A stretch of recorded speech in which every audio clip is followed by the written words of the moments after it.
স্বামী স্ত্ৰীৰ মাজত বন্ধন লাগেই সেই বুলিয়ে তই ঘৰখন ভাঙি যাব দিব নালাগে ঘৰখন পতি পত্নীৰ বুজাবুজিৰ লগতে মৰমৰ এনাজৰীয়ে বান্ধি ৰাখিবলৈ চেষ্টা কৰিব লাগে মোবাইল কথা বান্ধা নালাগে দেউতা মোৰ ঘৰখনৰ ঘৰ হৈ থকা নাই এখন ঘৰ বেছি কিবা তেনেকে কিয় কৈছ মোবাইল নিজৰ ঘৰখনৰ কথা কেনেকৈ ভাবিব নাপায় নহয় মোবাইল তেনেকে ভাবিবলৈ বাধ্য হৈছো দেউতা মা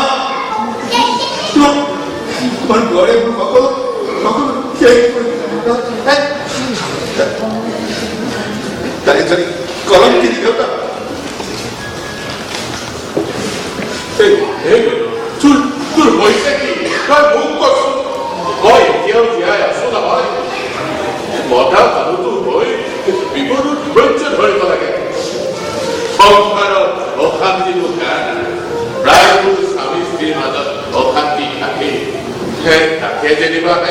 যা বুজিলে অশান্তিবোৰ সমস্যাবোৰ দূৰ কৰিব লাগে উপায় দাদা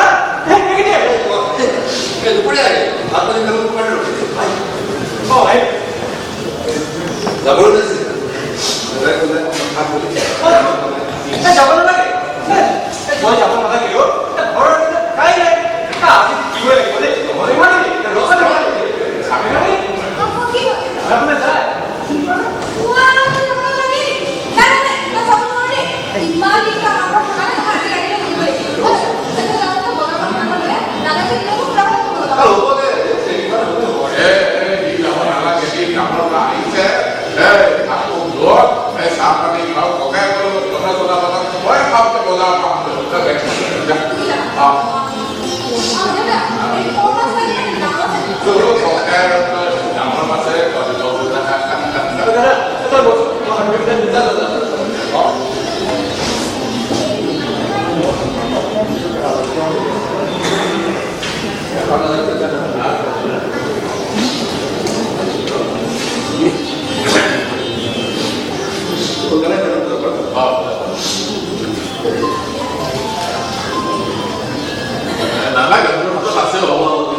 বিলাহী লাগিব ধনিয়া পাত কেইটামান লাগিব নালাগে নহয় আছে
সদায় আমি ঘূৰি ফুৰি থকা আনন্দ মুখৰ পাতি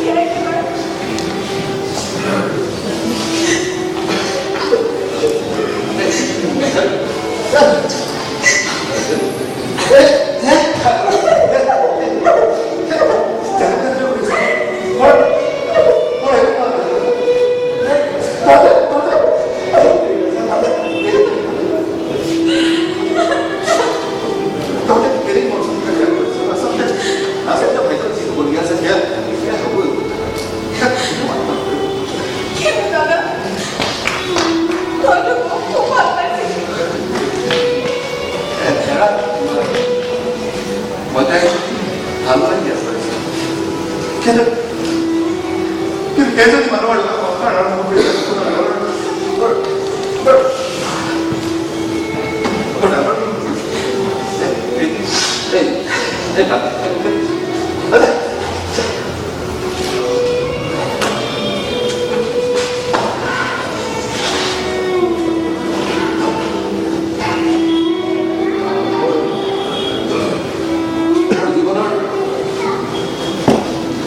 মোৰ জীৱনৰ গতি স্তব্ধ হৈ গ'ল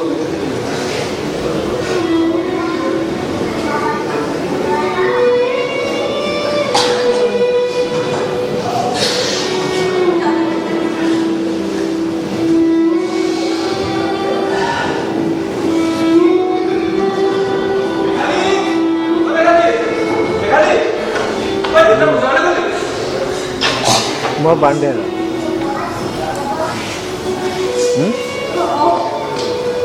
দেউতা বজাৰলৈ জানা তই চাহ নাই কোৱা নাই একো কোৱা নাই বিয়া খাব গৈছে বুলি কয় এক মিনিট মোবাইল নাই ৰ'বা মোক নাকাটিবা মোবাইল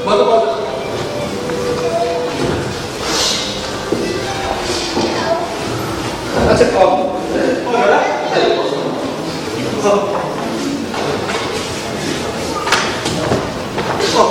তুই কামটা লাগিছিল অহা যোৱা কৰাৰ তোৰ বৰ কষ্ট হৈছে নাই দাদা একো কষ্ট হোৱা নাই চাচোন মোৰ লগত ক'ব নোৱাৰে দাদা একো কষ্ট হোৱা নাই তুমি মিছাতে চিন্তা কৰিছা ঘৰৰ গধূলি মুখে সদায় কৰিয়ে থাকে গতিকে মোৰ একো কষ্ট হোৱা নাই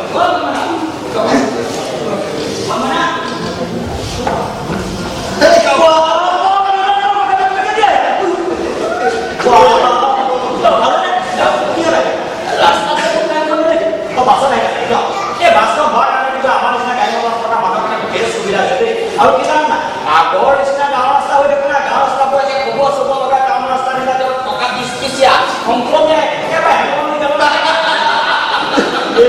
চহৰৰ ৰাস্তাতকৈ গাঁৱৰ ৰাস্তাই বেছি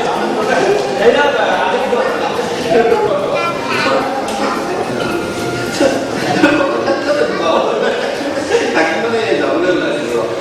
মানে চুৰ কৰি পেলাই যাব নিদিয়া তুমি এইখন ঘৰত থকা বহুত দিন হলে দিনতে বেছি আজি যাব বাকীটো ঘৰত মানে বহুত ভালে আৰু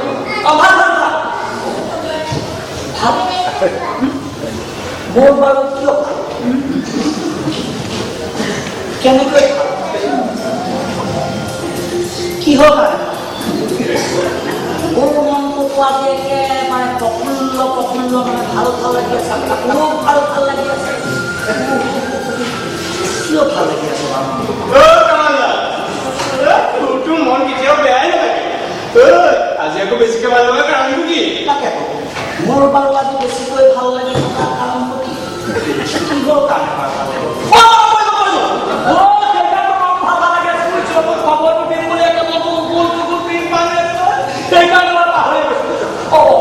বৰ্তমান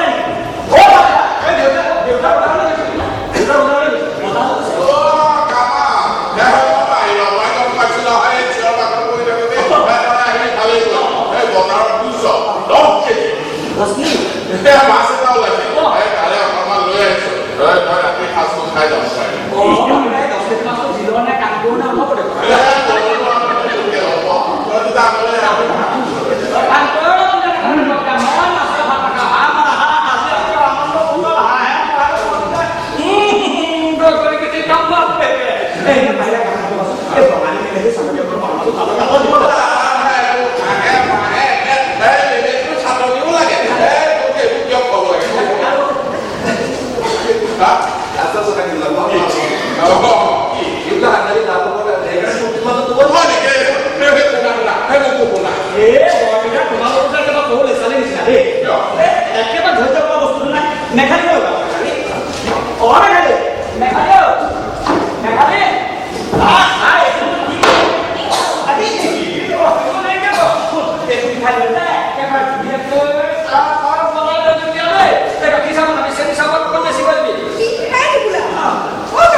তই যে এনেকুৱা এটা ডাঙৰ ঘটনা কৰিবি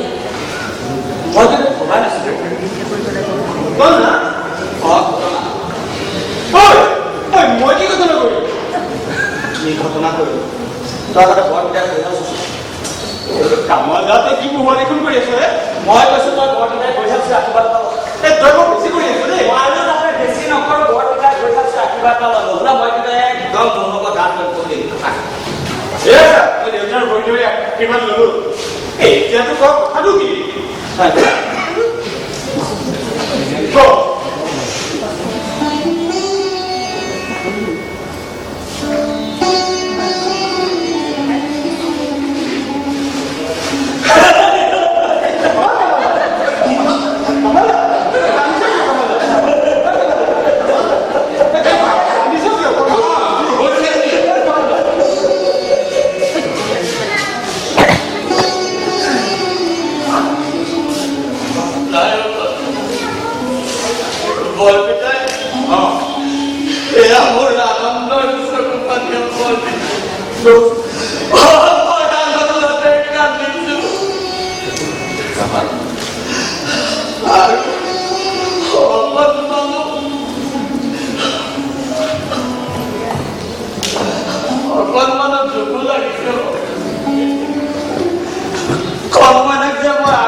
গোটেই মখাৰ মুখখন চা যেন ঘৰত কোনোবা মানুহ মৰিলহে এনেকৈ যদি মোক চোৰ দোকানদাৰ কোনোবা দিলে মই বাৰু কথাত কেনেকৈ কম বৰ পিতাই ইমান আনন্দৰ খবৰটো আনিছো এনেকৈ থাকিবা নেকি অকণমান সৰুকৈ স্মাইলি নক হ'লেও দিয়াচোন ভাল লাগিব খবৰটো লাগিব প্ৰকাণ্ড খবৰ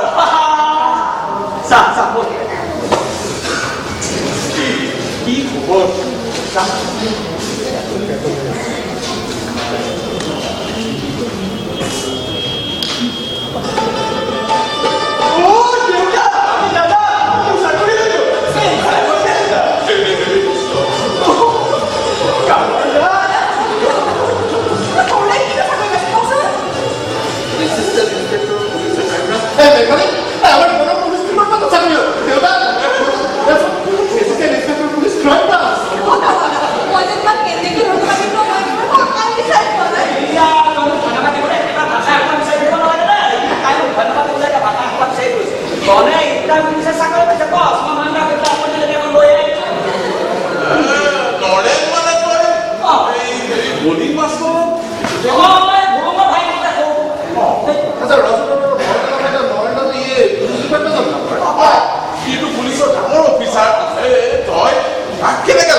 আহা বৰ বিদায় মোৰ নিচিনা মানুহে ভাই বাৰু চাকৰি যোগাৰ কৰিব পাৰে কোৱাচোন অৱশ্যে মই নয়নদাৰ কথাটো নোকোৱা নহয় বোলো নয়নদা তুমি গুৱাহাটীত অফিচাৰ হৈ থাকোঁতে আমাৰ কণমানৰ কাৰণে কিবা চাকৰি তাকৰি এটা যোগাৰ কৰি দিয়া নহ'লে পেচাটো মন থাকিবই নয়নদাৰ কথা কামৰ পৰা চিন্তা কৰিব নালাগে আৰু মই কথাটো ৰাখি মানে কিবা এটা কৰি দিম যা মই কাগজখন লৈ আহিছোঁ কিবা কথা হ'ল নেকি কামাল বৰ বিদায় তই কোনোবা জনমত মোৰ ল'ৰাই আছিলি বৰ বিদায়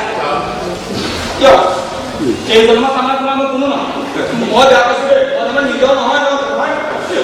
তেনেকে কওঁ সেই জনমতো তই মোৰেই ল'ৰা দেশ মগহে জানো আচল সম্বন্ধ মানৱতা মৰম চেনেহে গঢ়ি উঠা সমগ্ৰ